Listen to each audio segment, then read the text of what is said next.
అనగనగా ఒక ఊరు. ఆ ఊరిలో ఒక ఇంట్లో ఒక చిన్న బాబు చంకన బ్యాగు వేసుకొని, కాళ్ళకి చెప్పులు వేసుకొని, అమ్మ ఇచ్చిన ₹2 బిళ్ళని చేతిలో పట్టుకొని, ఆమె 2 బుగ్గలపై ముద్దులు పెట్టి, అమ్మా బాయ్ అని చెప్పి చిరునవ్వుతో బడికి బయలుదేరాడు. ఊరికి కాస్త దూరాన కాపురం ఉన్న మరో ఇంట్లో నుండి కాస్త తెల్లగా బొద్దుగా ఉన్న అబ్బాయి వాళ్ళ నాన్న సైకిల్ మీద అదే బడికి వచ్చాడు. ఇద్దరికీ అదే మొదటి రోజు. టీచర్ అమ్మ అందరి పేర్లు అడిగి వాళ్ళ గురించి తెలుసుకుంటూ ఉంది. సాయంత్రం అవ్వగానే పిల్లలందరూ ఎవరి ఇళ్లలోకి వాళ్ళు వెళ్ళిపోయారు. అమ్మా నేను వచ్చేశాను అంటూ తల్లి కాళ్ళను చుట్టేశాడు. వచ్చావా నాన్న? ఎలా ఉంది? నీ బడి అల్లరేమీ చేయలేదు కదా అని ఆ బాబు నోట్లో బువ్వ పెడుతూ అడిగింది.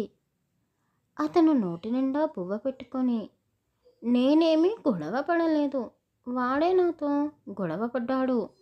అయినా నేను గొడవ పడ్డాను అన్న సంగతి నీకెలా తెలిసింది అని ఏడుపు ముఖం పెట్టి నోటిలో ఉన్న ముద్దని నవ్వుతూ అడిగాడు. నేను అమ్మను కదా నాన్న, నాకు అన్నీ తెలుస్తాయి. ఇంతకీ ఆ బాబు పేరేంటి? మీ ఇద్దరికి గొడవ ఎందుకు జరిగింది? అమ్మా వాడి పేరేమిటో నాకు తెలీదు. నువ్వు ఇచ్చిన ₹2 వాడివని నా దగ్గరకించి లాక్కున్నాడు.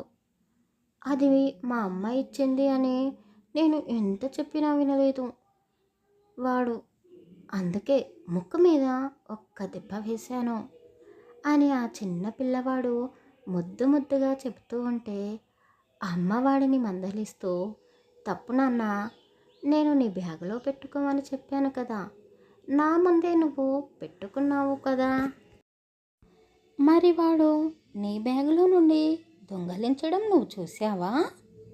ఆ అబ్బాయి తలదించుకొని, లేదమ్మా, కింద పడి ఉంటే నాదే అని తీసుకున్నాను, వాడు నాది అన్నాడు, అలా ఇద్దరము గొడవ పడ్డాము. అయ్యో అవునా, ఏది ఒక్కసారి నీ బ్యాగు చూడని అంటూ ఆ బ్యాగులో వెతికింది. అందులోనే ఉన్న ₹2 బిళ్ళను చూపిస్తూ, ఇదిగో నాన్న, నేను ఇచ్చిన ₹2 ఇందులోనే ఉన్నాయి. నువ్వే తప్పు చేశావు. రేపు బడికి వెళ్ళగానే ఆ అబ్బాయి పేరేమిటో తెలుసుకొని తనకి క్షమాపణ చెప్పు. అలాగే ఇద్దరు మంచి ఫ్రెండ్స్లా ఉండండి అని అమ్మ చెప్పగానే ఆ అబ్బాయి తల అటు ఇటు ఊపుతూ అలాగే అమ్మ అని అన్నాడు. మరుసటి రోజు ఉదయాన్నే బడికి వెళ్ళిన ఆ పిల్లవాడు అమ్మ చెప్పినట్టుగానే ఆ అబ్బాయికి క్షమాపణ చెప్పి ఆ రోజు నుండి మంచి ఫ్రెండ్స్లా మాత్రమే కాదు, బెస్ట్ ఫ్రెండ్స్లా అయిపోయారు. చిన్నపిల్లల నుండి కాస్త పెద్దగా అయ్యారు.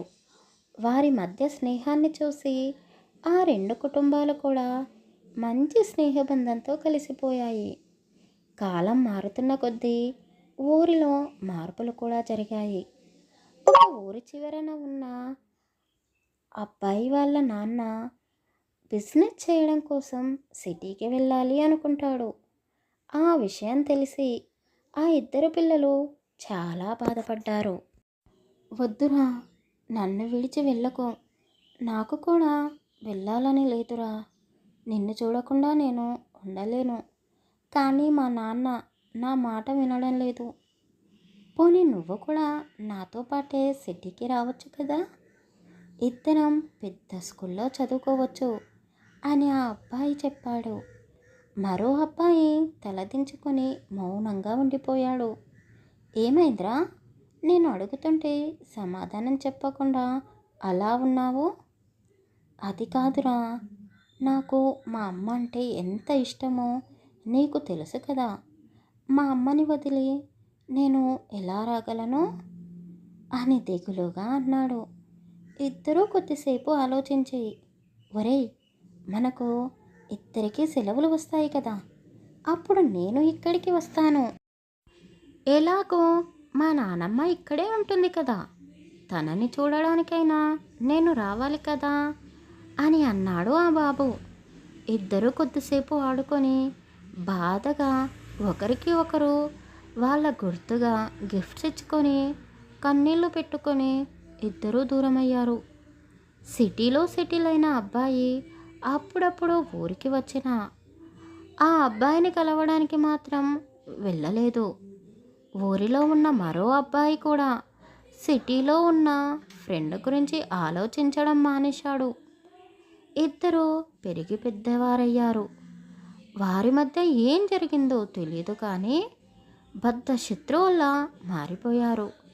ఎలా అంటే ఇద్దరు పొరపాటున ఎదురు పడితే పచ్చగడ్డి బొక్కుమనాల్సిందే అన్నట్టుగా మారిపోయారు. ఇప్పుడు ఇద్దరూ పెళ్ళిడికి వచ్చారు. కాదు కాదు, ఇద్దరిది ఒకే రోజు పెళ్ళి. ఏంటి ఈ కథలో ఏముంది? అసలు ఏం చెబుతుంది? పగ, ద్వేషం అంటుంది. ఎందుకు పగ? అసలు ఏమైంది? అంతలోనే పెళ్ళి అంటుంది. ఏమీ అర్థం కావడం లేదు అనుకుంటున్నారు కదా. మనం ఇంకా కథలోకి వెళ్ళనే లేదు. కొంచెం కథ గురించి వర్ణిస్తున్నాను. ఇద్దరూ హీరోలే, ఇద్దరూ రౌడీయిజం చేసేవారే, కానీ ఎవరికీ హాని చేయరు. ఎంతటి వారినైనా సరే కన్ను చూపులతోనే బెదిరించి వాళ్ళని గడగడలాడించే సత్తా ఉన్నవాళ్ళు. ఒకరు సిటీలో సెటిల్ అయ్యి సాఫ్ట్వేర్ కంపెనీలను స్థాపించి సోటు బూటు వేసుకొని ఎంతో హుందాగా కనిపించే అతను ఎవరైనా మోసం చేశారు అని తెలిస్తే వారి తాట తీసి రౌడీయిజాన్ని కూడా చూపిస్తాడు. అందుకే అతను సిటీలో నెంబర్ 1 పొజిషన్లో ఉన్నాడు. చుట్టూ వేల మంది పనిచేసే ఆఫీసర్లు, పెద్ద పెద్ద బంగ్లాలు, కార్లు, నౌకర్లు ఉన్నా అతను మాత్రం చడీ చప్పుడు లేకుండా ఎవ్వరికీ తెలియకుండా ఒక అమ్మాయిని పెళ్లి చేసుకొని ఇంటికి తీసుకువెళ్ళాడు. మరొకతను పల్లెటూరులోనే ఉంటూ తాకట్టులో ఉన్న తాతల కాలం నాటి ఆస్తిని విడిపించి ఇంతకు 10 రెట్టింపు చేసి చిన్న వయసులోనే వాళ్ళ ఊరితో పాటు చుట్టుపక్కల ఉన్న 20 ఊళ్ళ వరకు కావలసినవన్నీ ఏర్పాట్లు చేసి ఎంతోమందికి ఆదర్శంగా నిలిచాడు. అలానే మరీ అంత మంచివాడు కాదు. ఇతను కూడా దాదాగిరి చేస్తాడు. మొండివాడు, మొరటోడు, ఎవ్వరి మాట లెక్క చేయడు. ఎంతటి వారినైనా సరే ఎదిరిస్తాడు. కానీ చిన్నపిల్లల మనస్తత్వం కలవాడు. ఆస్తిలోనూ అంతస్తులోనూ ఏ మాత్రం ఎవ్వరికీ తగ్గకుండా ఉంటాడు. పెద్ద పెద్ద చదువులు చదవకపోయినా చాలా తెలివైనవాడు. కండలు తిరిగిన శరీరం, గంభీరమైన ముఖం, అతని అందాన్ని మరింత రెట్టింపు చేసే అతని మీసం. ఏ అమ్మాయి అయినా సరే అతన్ని చూస్తే అస్సలు వదులుకోదు. అలాంటిది అతని పెళ్లి రోజు. పెళ్లి కూతురు పెళ్లి మండపం వదిలేసి పారిపోయింది.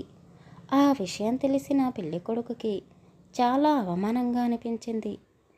అమ్మాయి వల్ల అమ్మా నాన్న పెళ్లి కొడుకుకి క్షమాపణ చెప్పుతూ, ఈ విషయం అందరికీ తెలిస్తే మా పరువు పోతుంది. అది చేసిన తొందరపాటు పని వల్ల మీరు కూడా తలదించుకోవాల్సి వస్తుంది. నాకు మరో కూతురు ఉంది. దాని భవిష్యత్తు ఇప్పుడు మీ చేతిలోనే ఉంది.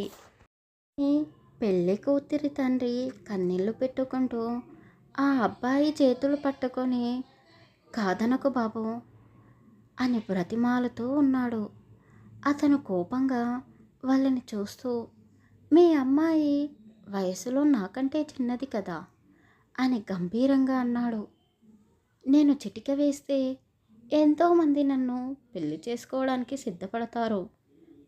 ఇదే ముహూర్తానికి నేను ఎవరినైనా పెళ్లి చేసుకోవచ్చు. కానీ మీ అమ్మాయి చదువుకుంది, చాలా తెలివైంది అని ఈ సంబంధానికి ఒప్పుకున్నాను. మీరందరూ కలిసి నన్ను మోసం చేశారు అని ఆ అబ్బాయి వాళ్ళపై మండిపడుతున్నాడు.